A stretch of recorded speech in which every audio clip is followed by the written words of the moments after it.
Welcome to another episode of What Are You Reading? What Are You Writing? I'm Karen E. Osborne. I'm your host, and I am so glad that you've decided to join us today. You're going to love meeting my guest, Tara L.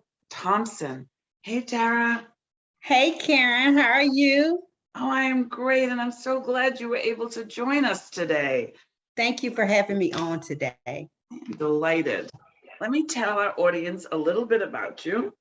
So Tara is a poet and a novelist.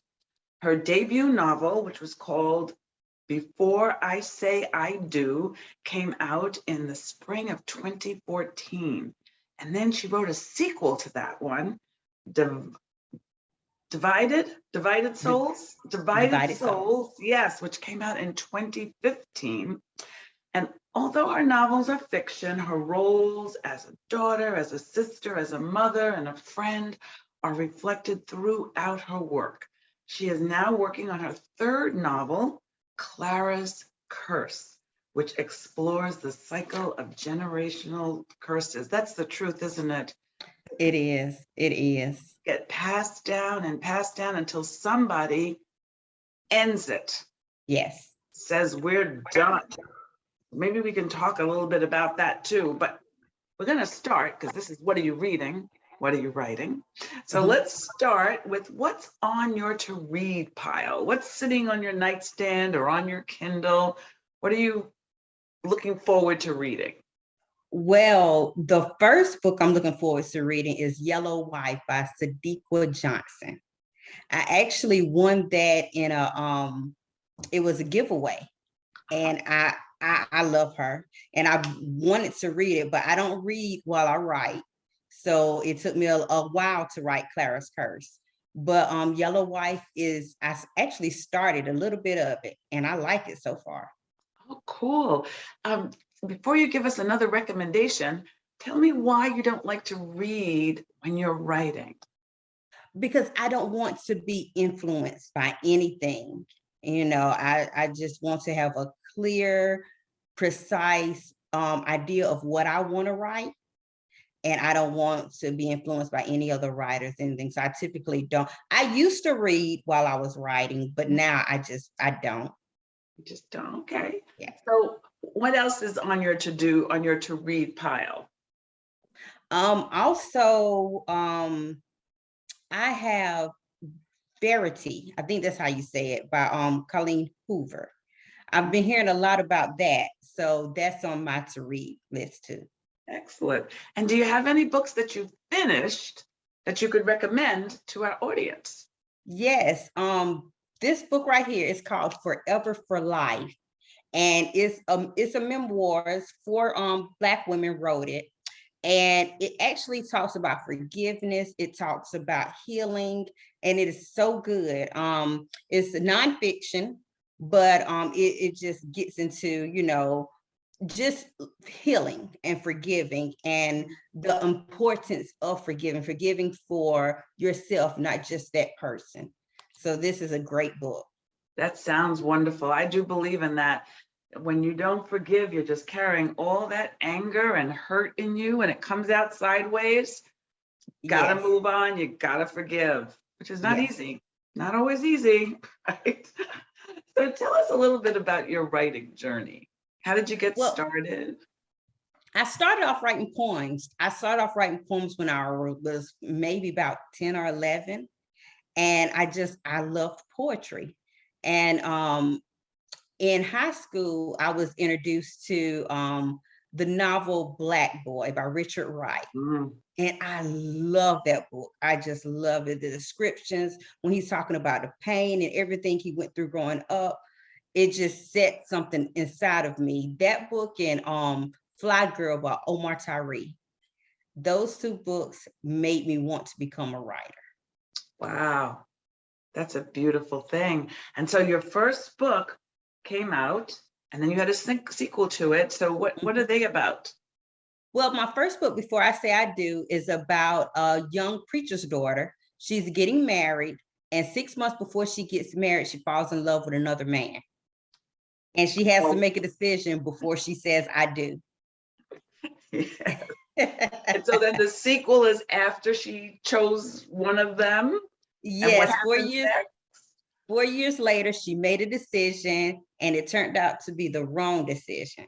Mm. So she goes through that. And this one starts with the murder in the church.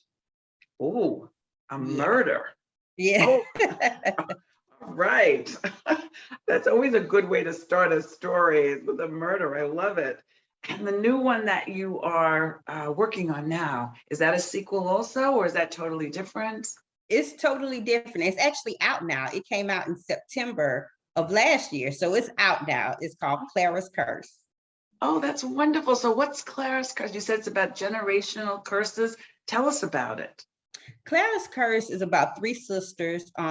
It starts when they're young. They grew up in the 1960s and they grow up in racism, molestation, abuse, all in the home. And then they get older, 30 years later, they're older and they have to go back to fulfill their grandmother's last request. So they have to forgive her for the things that she did and also fulfill her last request. And they have to somehow come together as sisters to do that. Oh, that sounds really intriguing. So if we, you and I, were going to have lunch Mhm. or a glass of wine or a cup of tea with one of your characters, who would you choose who would you want me to meet first? And what might we discuss over a cup of tea? Probably Clarina. She's the oldest sister in the book, and she's the one that everybody depends on, but she has the most secrets as well. Everybody looks at her life like, okay, she has it all. The handsome husband, she has money, the beautiful home, but she has a lot of secrets too.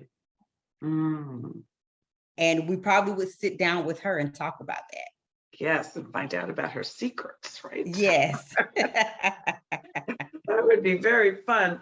Are you working on anything now? Are you writing something now? Yes, I'm working on my fourth novel.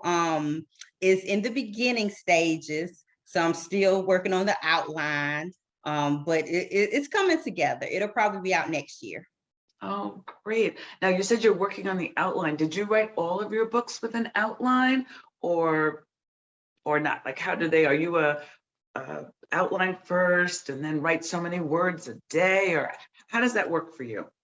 Well, with Divided Souls and Clara's Curse, I did an outline. Before I say I do, it took me 7 years to write that first novel. Mm, And I had to learn that, okay, you need to have more structure, time frames, and so with that, I write outlines now and it helps a lot. And to set aside some time, I don't do it every day, but at least 2 or 3 times a week to write. so you just pick different days and when you can fit it in. Do you Yeah. write for long stretches or short or? I'm usually a nighttime writer. So Mm. it just depends on what moves me. I'll get my music, I'll get my wine, and then, however I'm feeling, we'll go with it. That sounds pretty good. That sounds, so you don't let other authors influence you, but you let music influence you. So that's kind of cool. Yes, That definitely. sounds really good. If our audience wanted to find you on social media, how could they find you? They can find me my website www.taralthompson.net. I'm on Facebook. I'm on Instagram. Author Tara, Tara L. Thompson. That's my handle for everything. Twitter, Tara L. Thompson.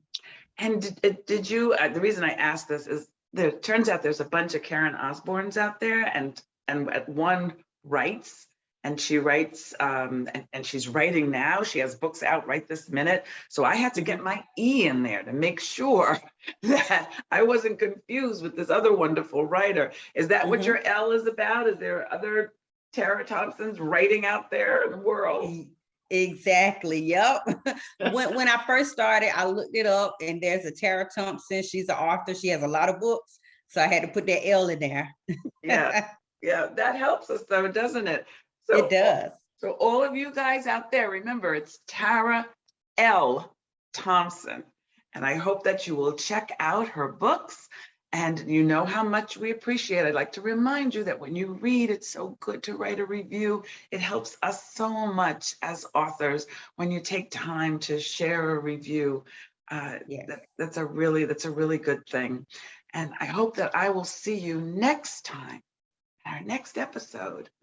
What are you reading? What are you writing?